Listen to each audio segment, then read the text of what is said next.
सम्मान समारोह का आरंभ किए।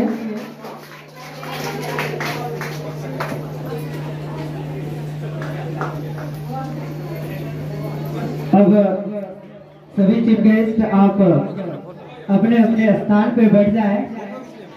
अब सभी छात्र छात्राएं आप लोग भी बैठ जाएंगे।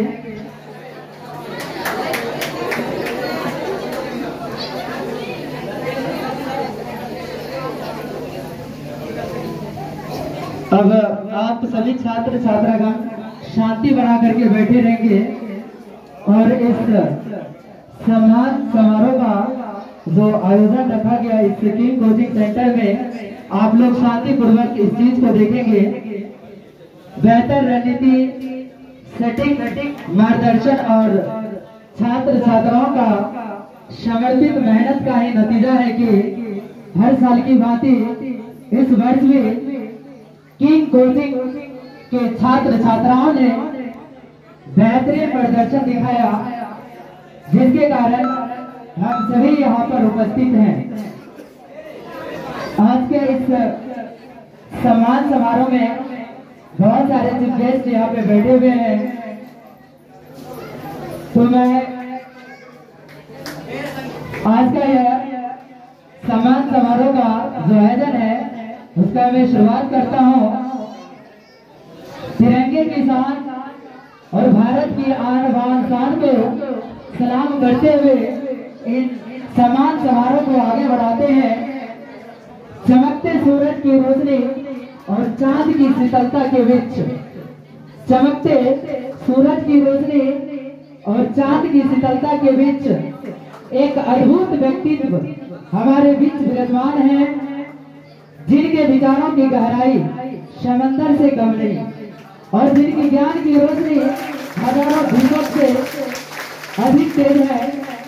तो मैं सादर आमंत्रित करना चाहूंगा, वो है डॉक्टर नीतीश सर। कृपया स्टेज पे आवे और अपने शब्दों से हम सभी को धन्य करें।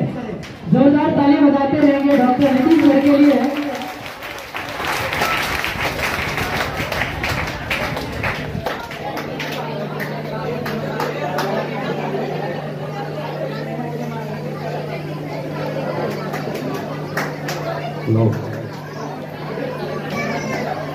सबसे पहले बोर्ड और इंटर की परीक्षा परिणाम में सफलता प्राप्त किए हुए छात्र एवं छात्राओं का डॉक्टर नीतीश की ओर से हार्दिक अभिनंदन।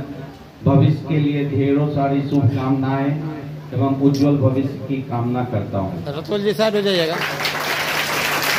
उपस्थित ग्राम बोविल पंचायत के मुखिया जी भाई संजय जी, गांधी उच्च विद्यालय के शिक्षकगण, विपिन भाई, प्रिंट एवं इलेक्ट्रॉनिक मीडिया के भवेश भाई, नगर पंचायत उप चेयरमैन प्रतिनिधि भाई सूरज जी, गुरुदेव जी, राजेश जी, सुमलेश जी एवं किंग कोचिंग संस्थान के प्रमुख शिक्षकगण बबलू जी, रतुल भाई, फंडूस जी, इन सबों का हार्दिक अभिनंदन करता हूं जो आपने हमें इस मौके में शरीक होने का अवसर प्रदान किया। बहुत ही खुशी का क्षण है कि आपके सम्मान में हम आए हैं, हम सभी यहाँ आए हैं। गांधी उच्च विद्यालय के शिक्षकगण बैठे हुए हैं। हमने भी इसी गांधी उच्च विद्यालय से पढ़ाई की और उसके बाद पटना जाकर, पटना से अगर विभिन्न जगहों पे जाकर शिक्षा के चिकित्सा के क्षेत्र में, चिकित्सा शिक्षा के क्षेत्र में उच्चतम डिग्री को हासिल की। इसी गांधी उच्च विद्यालय में हम लोग खेला करते थे, पढ़ा करते थे। उस समय ये कोचिंग का दौर नहीं था। कुछ शिक्षक ट्यूशन लिया करते थे। हम लोग भी दो तीन टीचर से ट्यूशन लेकर के आज इस मुकाम को हासिल किए हैं। आपके पास उस समय के बनिस्पत साधन और सुविधा बहुत ज्यादा उपलब्ध है। एक तो आपको कोचिंग के माध्यम से अच्छे शिक्षक मिलते हैं, टेस्ट सीरीज के माध्यम से आपको अभ्यास का समय मिलता है, मॉडल क्वेश्चंस के रूप में आपको एक आदर्श मिलता है कि आप उस पे परीक्षा की तैयारी कर सकें उसके अनुसार। इसके अलावा इंटरनेट के द्वारा भी आप अपनी पढ़ाई को और अधिक ऊंचाई दे सकते हैं। हमारे समय में ऐसा नहीं था, लेकिन जो आज की परिस्थिति है, आप सभी छात्र छात्राएं सफल हुए हैं, उनके लिए एक बार फिर से मैं आप लोगों को बधाई देता हूं, आपके उज्जवल भविष्य की कामना करता हूं। अभी जो आपका उम्र है, चाहे वो मैट्रिक में हो या इंटर की परीक्षा में हो, आपका उम्र अभी, इसे इंग्लिश में टीनेजर्स बोला जाता है, 14 से 18 साल का उम्र जो है, इसमें कई मेटाबॉलिक चेंजेस होते हैं, हार्मोनल चेंजेस होते हैं बॉडी में। आपके मन में बहुत सारे ख्यालात आते हैं, उस ख्यालात को कंट्रोल करते हुए आप अपने आगे के सफर को पूरा करें। ये एक आपका पहला प्रयास था जिसमें आपने सफलता हासिल की। अभी मंजिल बहुत दूर है, आपको बहुत दूर तक जाना है, सही ढंग से जाना है, सही सोच के साथ जाना है। सपने देखने में कोई कमी नहीं कीजिए, बड़े सपने देखेंगे तभी आप बड़े बन सकते हैं। सपने देखने में कोई कमी नहीं, लेकिन एक बात को याद रखिएगा, जब आप यहाँ से या तो खगड़िया, भागलपुर, पटना कहीं भी जाते हैं पढ़ने को, संगत का जरूर ध्यान रखिएगा। गलत संगति और नशा के रास्ते पे नहीं चलिएगा।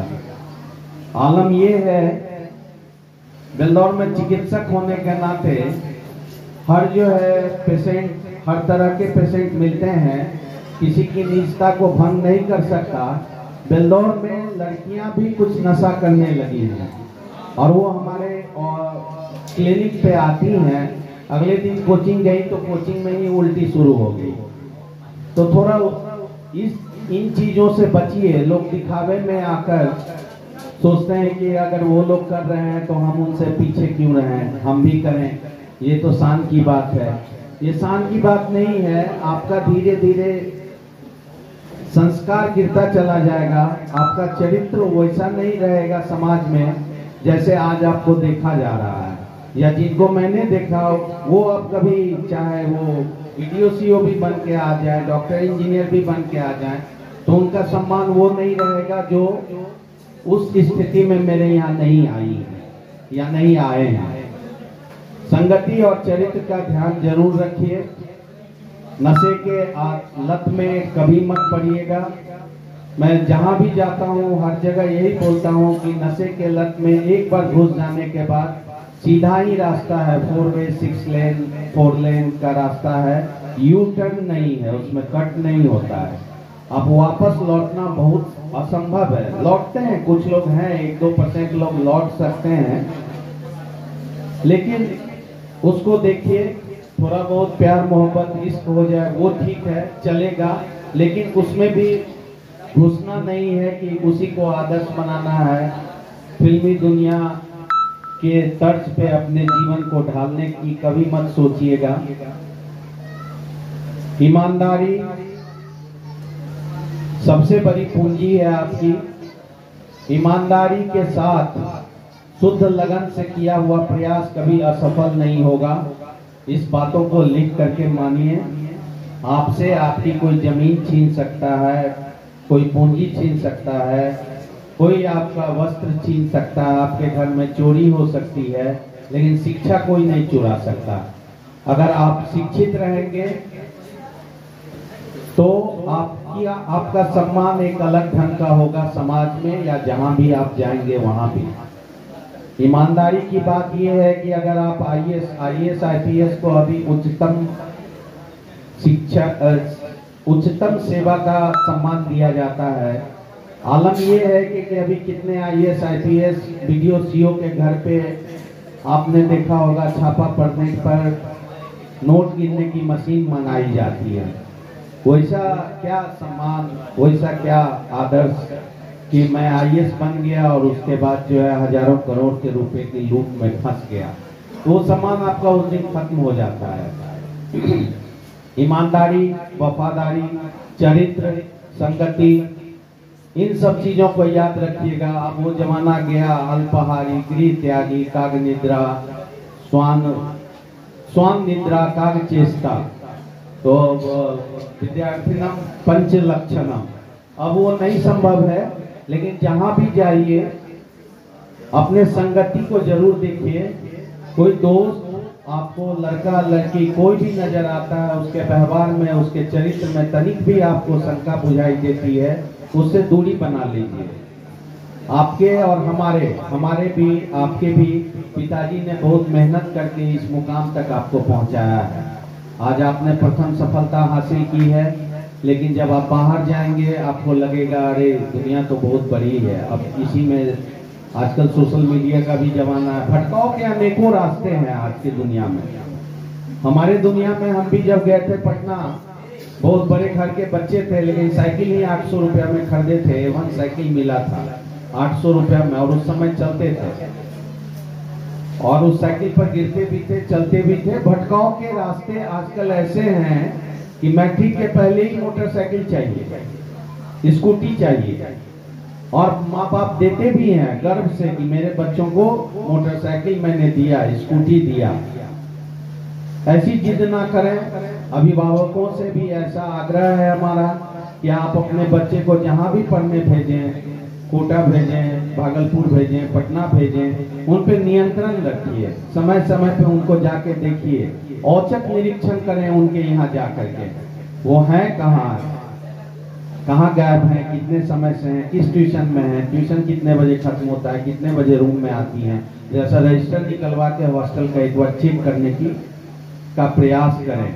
इससे छात्रों पे एक मनोवैज्ञानिक दबाव रहेगा कि हमारे गार्जियन कभी भी हमारे लिए आ सकते हैं। दूसरी बात, अभिभावकों के साथ आप खुल करके रहें, अभिभावकगण भी खुल करके रहें, चाहे वो लड़कियां हो या लड़के हों। अगर आप किसी भी मुसीबत में पड़ते हैं भविष्य में, किसी भी गलत संगति से, या कोई आपको प्रताड़ित कर रहा है, आप अपने माँ, पिताजी, भाई, बहन के साथ वो चीजें शेयर करें। कोई आपको ब्लैकमेल नहीं कर पाएगा जिंदगी में। मैं यकीन के साथ आपको बता रहा हूँ, आपको ये लग रहा होगा कि आज शायद छोटी चीजें हैं, अगर आप शेयर करेंगे अपने माँ, पिताजी, भाई, बहन से,